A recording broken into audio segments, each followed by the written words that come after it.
here you can see that the Banking Regulation Act 1949 is the legislation created to supervise all the commercial banks in India. The legislation was passed in the 1949, was amended in the 1965 again as per the need of the economy, made the legislation applicable to the commercial and cooperative bank in India. The legislation of the act is provided the RBI with the power to give the license to the bank to take the license from the bank. RBI also become the shareholder of the bank and gain voting right due to the Banking Regulation Act 1949. म्हणजे कुठलीही banking institution सुरू करायची असेल तर त्याला prior licence लागणार आहे आणि त्याची परमिशन, त्या लायसन्स जो काही आहे तो सेंट्रल बँकेला इश्यू करायचा अधिकार या ॲक्टनुसार दिला गेलेला आहे. RBI also become the shareholder of the bank and gain the votes right due to the Banking Regulation Act 1949. The RBI has every right to remove and appoint the board of directors while supervising the operations of the business.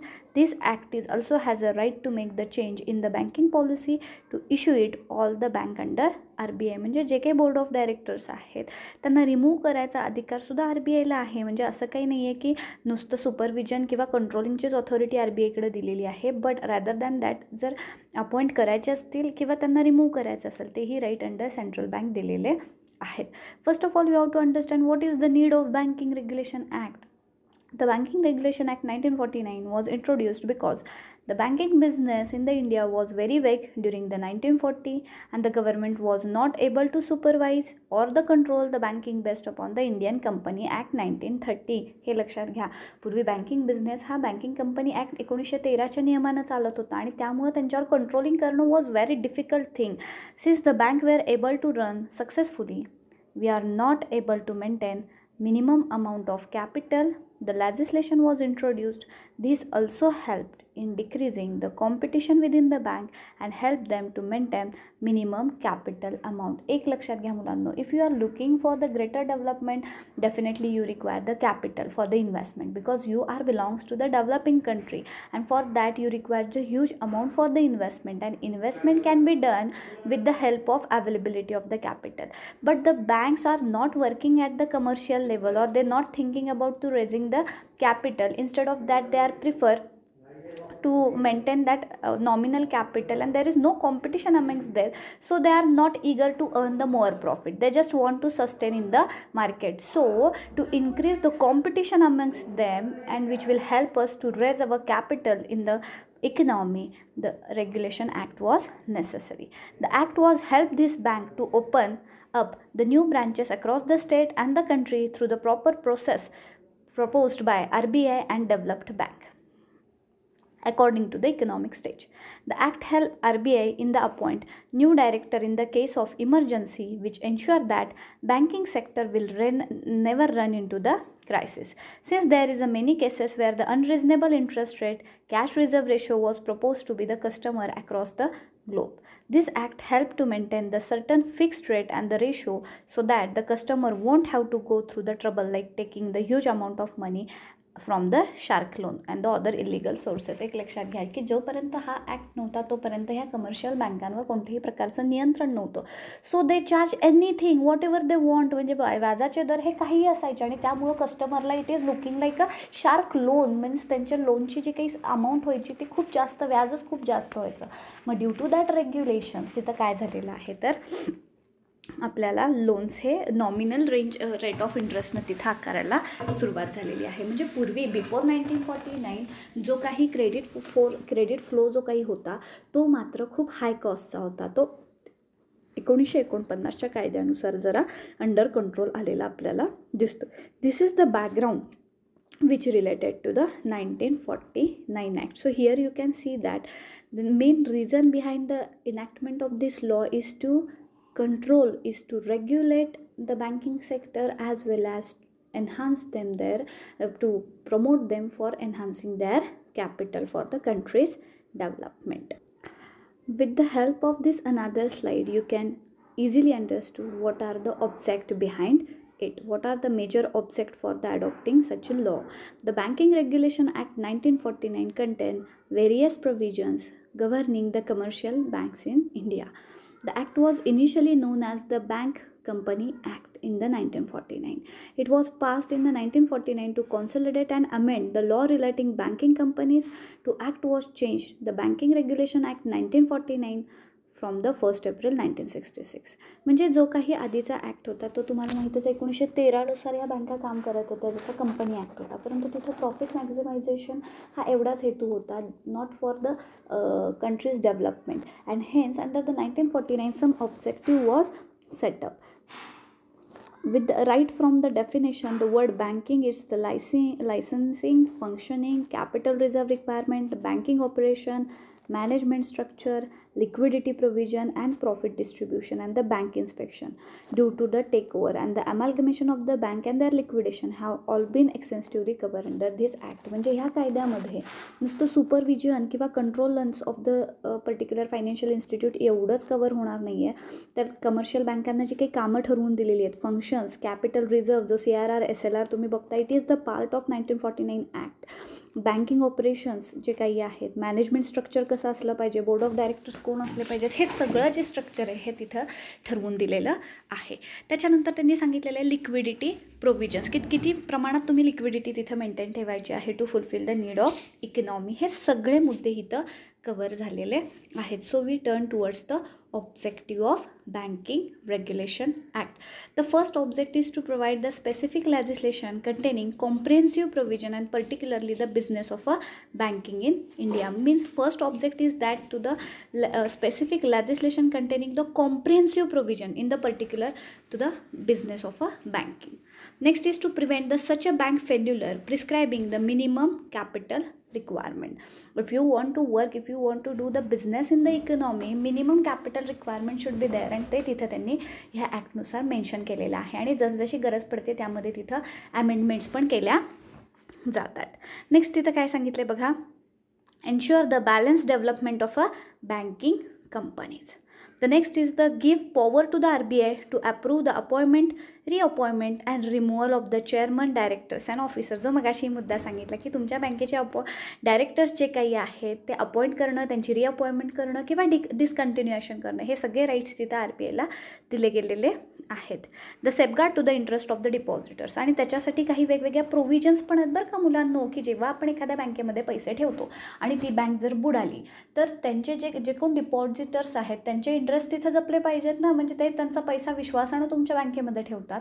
मग तुम्ही कोणत्या steps घेतल्या पाहिजेत, तर त्या depository insurance उतरवला पाहिजे. ह्या सगळ्या ज्या प्रोव्हिजन्स आहेत ह्या हळूहळू आपण याच्यामध्ये बघणार आहोत. त्यानंतर नेक्स्ट सांगितलेलं आहे facility to strengthening the banking system in the country. Banking system ही मोठ्या प्रमाणावर तिथं वाढवायची, डेव्हलप करायची, हे देखील ह्या ॲक्टचं तिथं म्हणणं होतं. कारण लक्षात घ्या, we are in a developing economy, developing stage, आणि so that we require huge investment for the development. And with the help of your own banking system you can easily raise it, otherwise you have to depend upon the external sources for the fund. So 1949 act was enacted. This is just we are observing the historical background of a particular society or the particular country. This slide also you can continue with some objective other than the previous slide. Here you can see that the provision for the Indian Company Act 1930 was found inadequate to regulate the bank in India. Therefore, the need to further introduce the specific legislation having the comprehensive coverage to issue relating banking business. The next one is due to the inadequacy of the capital, many bank facilitate therefore prescribe the minimum capital requirement to felt necessary. म्हणजे if you want to do the financial business in the economy, you should having your own capital requirement, minimum capital requirement should be there. The key object of this act is to cut out the competition amongst the bank. To cut the competition amongst the bank, the act has regulated the opening of the branches and also changed the location of existing branches. From that, they also promote the bank to open the branches into the unbanked area to prevent the random opening of the new branches and ensure the balanced development of the bank through the system of license. With the help of license you can do, and that license is totally liberalized because they want to enhance the banking structure in the India. To prevent the random openings of the new branch and ensure the balanced development of the bank through the system of a license, assigning the power to the RBI to appoint, reappoint and remove the chairman. This was object we already studied. To protect the interest of depositor, provide the compulsory amalgamation of the bank with the senior bank and their strengthen of the banking system in India. एक लक्षात घ्या की काही बँका ह्या खूप चांगल्या पद्धतीनं काम करताना दिसत असतात, तर काही बँका ह्या अतिशय वीक फायनान्शियल साऊंडनेस त्यांचा बघायला मिळतो. मग अशा ज्या काही फायनान्शियली वीक बँका आहेत त्या फायनान्शियली स्ट्रॉंगमध्ये मर्ज करायचा, ॲमॅल्गमेट करायचं, हे देखील या ॲक्टचं उद्दिष्ट होतं. कारण कसं होतं, सगळ्याच बँका काही फुल फ्लेजमध्ये चालत नाहीत. मग ज्या विकर आहेत त्यांना स्ट्रॉंग बँकांनी टेक ओव्हर केलं गेलं पाहिजे. तर हा पण देखील तिथनं तोडगा या ॲक्टनुसार केला गेलेला आहे. Introduce the provision to restrict the foreign bank investing fund in the Indian depositors outside the India. म्हणजे आता बऱ्याच वेळेस कसं होतं, बाहेरून चांगला रेट ऑफ इंटरेस्ट मिळतो म्हणून लोक बाहेर पैसे ठेवण्यासाठी प्रिफर करतात. पण this act introduce the provision to restrict the foreign banks to investing fund of the Indian depositors outside the India. Next is provide the quick, easy liquidation of the bank when they are unable to continue the operation and amalgamate with the other bank. आता एखादी bank जर चांगलं काम करतच नाही आहे, ती डगमगायला आलेली आहे, तर ती लिक्विडेट लगेचच्या लगेच तिचं लिक्विडेशन करू शकतो आपण. लिक्विडेशन म्हणजे winding up of business. Bank बंद करून तिचे ॲसेट सगळ्या विकून लोकांची लायबिलिटी देऊन टाकणे, ह्याला लिक्विडेशन आपण थोडक्या भाषेत म्हणतो. अकाउंटची ही कन्सेप्ट आहे. तर ही सुद्धा लगेच केली गेली पाहिजे, म्हणजे ज्या काही लायबिलिटीज आहेत त्या तुम्हाला लगेचच तिथं देता येतील. Quick and easy liquidation of the bank and they are which are unable to continue their operation. ज्यांना आता कामकाज करणं, लायबिलिटी देणं हे परवडत नाही. आता तुम्ही बघता ना, बऱ्याच कितीतरी बँकांचं ॲमॅल्गमेशन होत असतं किंवा त्यांचं लिक्विडेशन आपण ऐकत असतो. वाइंडिंग अप केला जातो business because they are not successful to being the transparent business or the profitable business in the economy. Means due to the Act of 1949 it become very much easy for them to give the accession for the banking sector. It also promote to the commercial bank for opening the branches. Instead of that, those who are running in the loss, they can be liquidate or the amalgamate. Means with the help of this act, both bank which are running a profit and which are in a loss got a new, you can say, the path for recovering their losses or earning the more profit. Here the main agenda is also explained which are the importance of the Banking Regulation Act, because due to this act the huge power is given to the central bank of the country. The Banking Regulation Act gives the power to the RBI to license the bank and also regulation the shareholding. It also grant the power of RBI to conduct the appointments of board of directors. Apart from that, it also lay down the director for the audit to be managed by the RBI, control the merging and liquidation. एक लक्षात घ्या, audit ही financial इन्स्टिट्यूटला कंपल्सरीच गोष्ट आहे, परंतु हे audit करत असताना तुमचं जे internal audit तुम्ही करता त्याचबरोबर जे RBI कडनं तुमच्या बँकांचं इन्स्पेक्शन होतं, it shows you the real picture and due to that real picture it will help you to control any losses arises, or if there is requirement of the liquidation, it can be done easily with the permission of a RBI. Next, the RBI also issue the directives for the banking policy in the investors. The public good can impose the penalty if required. म्हणजे आता RBI ने ह्याच्याबद्दल सुद्धा एक दिशादर्शक तुम्हाला दिलेलं आहे की banking policy in the interest of the public goods and can impose the penalty if required. Cooperative bank were incorporated under the act of amendment in the 1965. जेव्हा हा कायदा झाला तेव्हा फक्त ह्या कमर्शियल बँकांनाच कव्हर करत होत्या, परंतु आता मात्र 1965ची जी काही अमेंडमेंट झाली, ह्या अमेंडमेंटनुसार मात्र रिझर्व्ह बँक ऑफ इंडियाच्या अंडर कोऑपरेटिव्ह कंट्रोल पण आला. पण त्याच्यासाठी एक सेपरेट प्रोव्हिजन आहे, that is registered is there which will study you will study it in a next year. The cooperative banking sector is there. Now on the next lecture we are going to start what are the actual sections regarding to the regulation of banking Act, where how they control the banking sector, what are the CRR, what are the SLR. The things will be continue on the next lecture.